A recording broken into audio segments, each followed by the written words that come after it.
ஆண்டவராகிய இயேசு கிறிஸ்துவினை நாம் மையப்படுவதாக இந்த காலவேளையில் உங்களை யாவரையும் பார்ப்பதில் மிகுந்த சந்தோஷம். எனக்கு ரொம்ப பிடிச்ச ஒரு வசனம், நீதிமொழிகள் 21:1. ராஜாவின் இருதயம் கர்த்தர் கைகளில் நீர்க்கால்களைப் போல் இருக்கிறது, அதை தமது சித்தத்தின்படி அவர் திருப்புகிறார். சூப்பரில், ராஜாவினுடைய இருதயம் கர்த்தருடைய கையில் நீர்க்கால்களை போல் இருக்குதான், ஸ்ட்ரீம்ஸ் ஆஃப் வாட்டர். அது எங்கே போகலான்றது அவர் விருப்பத்தின்படி திருப்புகிறார்.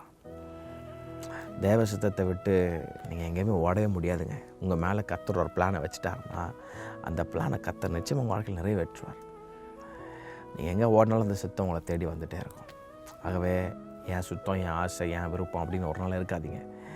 உங்களை வச்சிருக்கிறதுக்கு ஒரு நோக்கம் உண்டு. அவருடைய சித்தத்தின்படி அதை அவர் கையில் கொடுத்து பாருங்கள். அதனுடைய ஸ்ட்ரீம்ஸ் ஆஃப் வாட்டர், அந்த ஸ்ட்ரீம் போய் பெரிய ஒரு நீர்வீழ்ச்சியில் விழும். அது பலருக்கு ஆசீர்வாதமாக இருக்கிறது போல் உங்களையும் பலருக்கு ஆசீர்வாதம் மாற்றுவார். கர்த்தர் தாமே யாரையும் ஆசீர்வதிப்பாராக. ஆமென்.